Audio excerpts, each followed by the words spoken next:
ओम शांति। 4-3-22 की वाणी है। मीठे बच्चे, रात को जाग कर कमाई करो, अमृत वेले उठने की आदत डालो। प्रश्न, ज्ञान में आते ही जो नशा चढ़ता है उस नशे को स्थायी रखने की विधि क्या है? उत्तर, जब ज्ञान में नए नए आते हैं तो बहुत नशा चढ़ता है। उसी समय अपने आप से अनेक प्रतिज्ञाएं भी करते हैं। बाबा कहते, वह प्रतिज्ञाएं डायरी में नोट कर लो, फिर उसे रिवाइज करते रहो तो नशा स्थायी रहेगा, नहीं तो माया के तूफानों में आने से नशा उड़ जाएगा। अगर कोई भूल चलते चलते हो जाए तो फौरन सुनाकर हल्के हो जाओ, फिर दोबारा वह भूल न हो, नहीं तो वृद्धि होती रहेगी। गीत, दुखियों पर रहम करो माँ बाप हमारे। ओम शांति। यह गीत बहुत अच्छा है क्योंकि दुखी तो सारी दुनिया है और याद भी करते आए हैं, तुम मात पिता हम बालक तेरे, तुम्हारी कृपा से सुख घनेरे मिलते हैं। इस समय सारी दुनिया दुखी है, इसलिए फिर बाप को याद करते हैं, तो माँ को भी जरूर करेंगे। ये गीत बहुत अच्छा है। तुम जानते हो, माँ बाप के पास जन्म लेने से हमको वर्षा मिलता है 1 सेकंड में। भारत में यह गायन है। बच्चे अब सन्मुख बैठे हैं, जगत अम्बा है तो जरूर जगत पिता भी होगा, उनके ऊपर भी कोई होगा, क्योंकि इस समय सुखधाम का वर्षा मिलना है, तो सुखधाम की स्थापना करने वाला माता पिता भी चाहिए। कोई माता पिता साहूकार होते हैं तो उनका फर्स्ट क्लास घर होता है, कोई माता पिता गरीब होते हैं तो घर भी ऐसा ही होगा। सत्युग में देखो राधे कृष्ण हैं, उन्हों को पहली पहली बादशाही मिली है। राधे जरूर कोई राजा के पास जन्म लेगी तो राजकुमारी होगी और श्री कृष्ण राजकुमार होगा, फिर उन्हों को शादी करनी ही है। यह तो बरोबर है। माता पिता अब दैवी राजधानी स्थापन कर रहे हैं। देवी देवताएं सूर्यवंशी महाराजा महारानी थे। तुम जानते हो इन्हों को यह मर्तबा कैसे मिला। राम सीता को चंद्रवंशी राजाई कैसे मिली। कलयुग के अंत में तो कुछ भी नहीं है, यह है पढ़ाई से राजाई। जैसे उस पढ़ाई से इंजीनियर, बैरिस्टर आदि बनते हैं, यह है फिर पढ़ाई से राजाओं का राजा बनना। एक ही बाप है जो राजाई पद के लिए राजयोग सिखलाते हैं, और कोई ऐसी यूनिवर्सिटी नहीं जहां राज्य पद प्राप्त करने के लिए पुरुषार्थ कराया जाता हो। इसका नाम भी है गीता पाठशाला। गीता से तो राजाई पद मिलता है।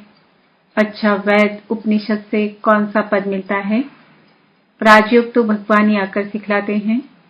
कितनी सहज बात है, कल की बात है, बरोबर लक्ष्मी नारायण का राज्य था। गाते भी हैं, क्राइस्ट से 3000 वर्ष पहले देवताओं का राज्य था। उन्हों को कैसे मिला? जरूर भगवान ने विनाश के पहले पढ़ाया है, उनके बाद ही विनाश हुआ होगा, फिर राजयोग से सत्युग में राज्य पद पाया। यह है संगम। तुम लिख सकते हो, इस समय ही सेकंड में सूर्यवंशी चंद्रवंशी राजाई प्राप्त हो सकती है। चित्रों पर तुम अच्छी तरह समझा सकते हो। समझाने वाले समझदार चाहिए। ब्रह्मा कुमार और कुमारियां सो शिव के पोते और पोत्रियां हुए, परंतु बाप कहते हैं, मुझे कोटों में कोई पहचानते हैं और मुझसे वर्षा लेते हैं। सेकंड में जीवन मुक्ति पाते हैं, फिर जीवन मुक्ति में ऊंच पद प्राप्त करने के लिए पुरुषार्थ करना है। यह सब समझाने के लिए यह मेले प्रदर्शनी निकले हैं, ख्यालात चलते हैं, नई नई पॉइंट्स निकलती हैं। दिन प्रतिदिन चित्र आदि सहज निकलते जाते हैं और निकलते सब ड्रामानुसार ही हैं। कल्प पहले जो एक्ट चली है वही चलनी है। ऐसा कोई लिख न सके कि ये प्रदर्शनी 5000 वर्ष के बाद फिर इस समय निकाली गई है, फिर कल्प के बाद निकलेगी। एक ही बार कल्प के संगम पर यह प्रदर्शनी निकलती है, अथवा 5000 वर्ष के बाद यह प्रदर्शनी परम पिता परमात्मा से सेकंड में जीवन मुक्ति पद पाने अथवा समझाने के लिए हम निकालते हैं। यह सब देश देशांतर में जाएगी। नई नई पॉइंट्स बाबा समझाते रहेंगे, एडिशन करेक्शन होती रहेगी। वो लोग रामायण आदि छपाएंगे तो वही छपाएंगे, इसलिए हमको कहते हैं आगे तुम क्या लिखते थे, अब क्या लिख रहे हो। बाबा कहते हैं मैं तुमको रोज नई बातें सुनाता हूँ, सब इकट्ठी थोड़ी सुनाऊंगा। उन्होंने लिखा है युद्ध के मैदान में गीता सुनाई, 18 अध्याय की गीता बनाई है। जो संस्कृत में होशियार होते हैं वह आधा घंटे में श्लोक कंठ कर लेते हैं। मुख्य है ही गीता, बाकी भागवत में तो कहानियां हैं। गीता को ही संस्कृत में बनाया है, छोटी सी गीता संस्कृत में बनाई है। ज्ञान सागर बाबा तो इतना ज्ञान सुनाते हैं, जो सागर को स्याही बनाओ, जंगल को कलम बनाओ, सारी पृथ्वी को कागज बनाओ तो भी पूरी न हो। उन्होंने तो 18 अध्याय में पूरा कर दिया, परंतु ऐसे तो है नहीं। ना कोई संस्कृत की बात है, हिंदी भाषा चलती है। भाषाएं तो ढेर है, सब भाषाएं एक तो नहीं सीख सकते। कोशिश करके 5-6 भाषाएं कोई सीख जाता है तो उनका भी बहुत मान होता है। अब भगवान सभी भाषाओं में थोड़ी समझाएगा, वह तो हिंदी में ही समझाते हैं। जैसे हिंदी टूटी फूटी सब जानते हैं, ऐसे अंग्रेजी भी टूटी फूटी जानते हैं। तुम बच्चों को बाबा हिंदी में समझाते हैं। भक्तों को भगवान आकर भक्ति का फल देते हैं। भगत तो अनेक है, भगवान एक है। कहते भी हैं पति पावन आओ, ऐसे तो नहीं कहते भगवान आओ। सबका बाप एक ही है, सबका गॉडफादर एक है। गॉडफादर स्वर्ग रचते हैं और जिन्हों को स्वर्ग का मालिक बनाते हैं उन्हों को गॉड गॉडेज कहा जाता है, परंतु सबको नहीं कहेंगे, यह बहुत गुप्त बातें हैं। गॉडफादर एडम ईव द्वारा कैसे सृष्टि रचते हैं, गॉड अलग है, यह धीरे धीरे समझते जाएंगे। झाड़ वृद्धि को पाता रहेगा। भारत को ही मुक्ति जीवन मुक्ति मिलती है, सुखधाम भारत बनता है। पहले भारत ही प्राचीन खंड था जहां देवी देवताएं राज्य करते थे, उसके बाद इस्लामी बौद्धिक खंड स्थापित हुए। बिल्कुल सहज है, जिस समय जिसका सैपलिंग लगना है उन्हों का ही लगता है। देखो कैसे कैसे पत्र लिखते हैं, बाबा हम 4 दिन के बच्चे हैं, हमने आपको पहचान लिया है।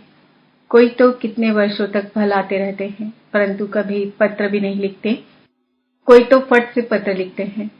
आगे चलकर माया के तूफान बहुत आएंगे, तूफान से पुराने पत्ते भी गिर जाते हैं। नयों को पहले पहले खुशी का पारा बहुत चढ़ता है। बाबा हम आपके होकर रहेंगे, परंतु माया कम नहीं है।